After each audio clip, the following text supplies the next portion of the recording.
It's been happening frequently at the 323 Miami Avenue Federal Court building.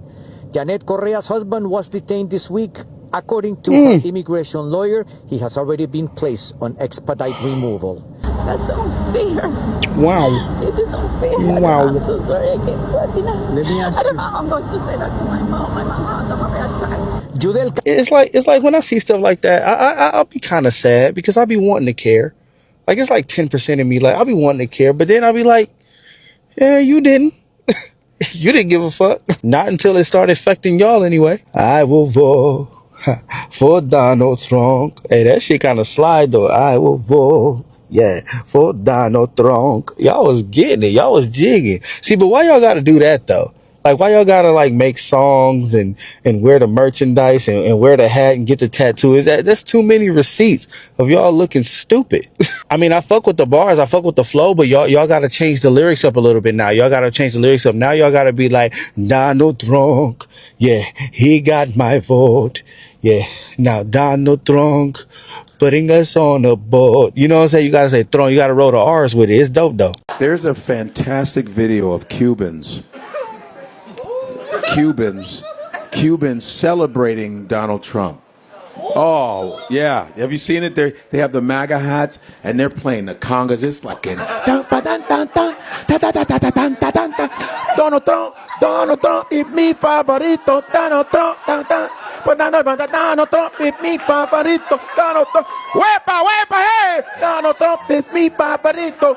Mi favorito presidente, número uno. ¡Huepa, tan, tan, tan, tan! I'm telling you, it's fantastic. A couple days ago, they're like, what's wrong with that? Leave me alone! I can't believe this shit! But I love you, Donald Trump! He's like, buenos dias. Muy malo. A cucaracha, cucaracha. I'm so sorry, so sorry. Muy malo. Adios, amigos. Buenos tardes. Goodbye, yo. Sure you did. And look at where all you fuckers are at now. Literally. All the Latinos I voted from, this deserves to happen to you guys. You guys are a disgrace to you guys' own community and culture. So for you guys to go ahead and be up here saying that you guys were light-skinned enough, well, apparently you weren't white-skinned enough. I have zero sympathy for Cubans that voted for that delinquent motherfucker. Y'all are now facing the consequences of your own actions because of your pure fuck ignorance. This is so crazy that we voted for Trump. I know y'all remember her well. Quote unquote saying that this is not your battle. What do you mean this is not your battle? Hey guys, welcome back. Today we are diving into a deeply emotional and controversial topic, Latino and Cuban immigrants who supported Donald Trump and who are now reportedly facing deportation or detention. Well, buckle up because this is going to be intense. These stories come from recent clips where voices in the Latino community express zero sympathy and even celebrate the situation. They are saying, you voted for this, now you're suffering the consequences.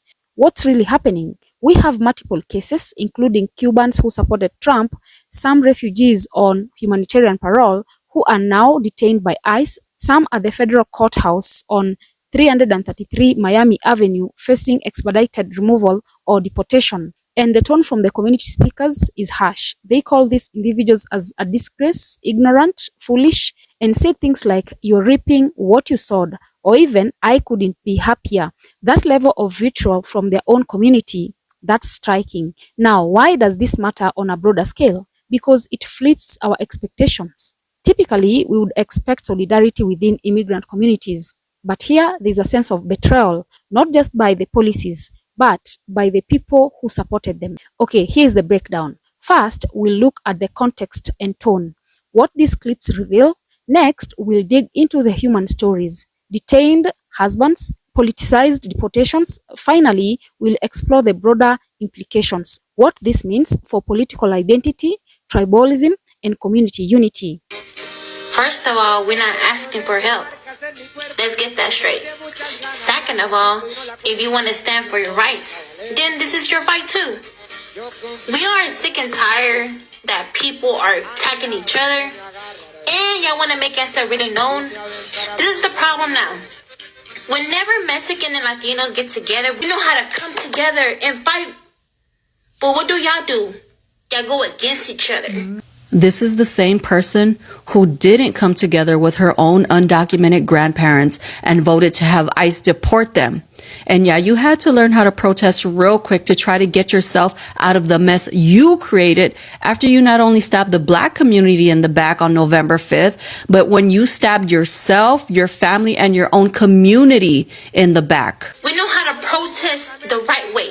Here comes the anti-Black, white-pleasing rhetoric. We don't break into stores. We don't do all this, this demolish stuff. We don't do none of that. First of all, yes, y'all do, because we're watching it in LA right now. Secondly, by any means necessary, telling us to protest the right way is gaslighting by the ruling class. It's a racist talking point mostly weaponized against Black people. This Hispanic woman still seeks validation and acceptance from the white ruling class. She is submissive to them and will protest only in ways that the people oppressing her deem acceptable. No form of protest is acceptable to them, by the way. I hear so many Hispanics pitting themselves against each other, criticizing protesters in LA for what they perceive as protesting violently. So again, you don't stick together. Protesters in LA are dealing with antagonistic National Guard and U.S. Marines. No one else in the country is dealing with what the protesters in LA are dealing with, and I support LA. It's kind of hurtful for y'all to say different things like, oh, we don't need Latino, we don't need no Mexican, we don't need this, we better without them. Fine. You don't get to sit here and cry because you backstabbed Black people on November 5th, and now Black people don't want to support you. To recap, Cuban and Latino Trump supporters are now facing harsh immigration consequences, and their communities are unsparing. Let's unpack that first. These speakers are using strong language, words like disgrace to your culture, pure ignorance, even telling them to reap what they sow. That paints a picture of profound disappointment and anger, not just with Trump or ICE, but with those individuals themselves. Many call it self-inflicted. One said zero sympathy for Cubans that voted for that delinquent. Now you're facing the consequences. They're basically saying you backed a candidate whose policies have now caught you in crossfire. So don't expect protection. Let's zoom in. Janet Correa, the Trump singing Cuban American influencer, had her husband detained by ICE at the Miami federal courthouse, then hit with expedited removal proceedings. That's fast-tracked deportation pressure. Another case, Giselle Almonte Mahia, 29, detained despite winning in court. These are real people, families, public figures, visible supporters, now caught up in enforcement actions. Then there are reports of Cubans on humanitarian parole, refugees from Castro's regime who publicly wore MAGA hats, tattooed Trump slogans, and are now being sent back to Cuba. One reportedly has a disabled child and wife left behind in the US. That's heartbreaking. So what does that tell us? It frames political alliances as a gamble. These folks believed in Trump's promises. Some said they were told documented people won't be touched. And yet now they are singing, "You got played." That seems to spark even more anger than the deportation themselves. The rhetoric, you betrayed your community, you sided with someone who didn't protect you when it mattered. And that betrayal hurts. A lot of the Cubans that came here from the island and decided to support that motherfucker that were on humanitarian parole or various other immigration programs to try and stay in this country are now crying and suffering the consequences of their own stupid actions. I just watched 3 back-to-back interviews with different Cubans that came from the island that had some type of application in with immigration and were deported back to Cuba, and they were supporters of the rapist, crying on camera. One of them even has a disabled child and another little kid. The wife had to stay back, and he was deported back to Cuba. And they were staunch staunch supporters of this delinquent piece of shit. I am Cuban. I was born in Cuba, but I consider myself to be Cuban American. I decided to educate myself from a very young age. Back in about 2004, when John Kerry was running for president, I already knew at that point that I was a Democrat because I aligned directly with those values, because I learned in political science and US history classes in school what being a Democrat or aligning with those values was in comparison to conservative values. And mind you, my family were refugees from Cuba. My dad was a political prisoner, right? In Cuba. My whole family is conservative, Republican, but from a very young age, I decided to educate myself, to go to college, to do my own research. Even from the time I was a kid, even before going to college, I did my own research. And I always have. When you come from another country and you decide to go from one dictatorship to another, and you decide to continue supporting the same bullshit, just instead of with a communist flavor, with a fascist flavor, then you are going to reap what you sow, and you are going to collect the fruits of the bullshit that you decided to vote for. Latino and Cuban communities are often thought of as blocs voting in solidarity, but this flips that story. If a voter goes against those shared interests and gets hit with immigration enforcement, their own community may not shield them or even support them. That fractures the idea of unity and makes political identity feel even more transactional. It shows the fragile nature of political belonging. If you are Latino and vote against the apparent self-interest of your community, you might be seen as turning your back on your heritage. And folks are saying, you reap what you sow. Then there is the promise of Trump-era messaging. Don't worry, documented people are safe. This apparent miscalculation or deception plays a huge role. It fueled trust from some Latinos, but now it's backfired.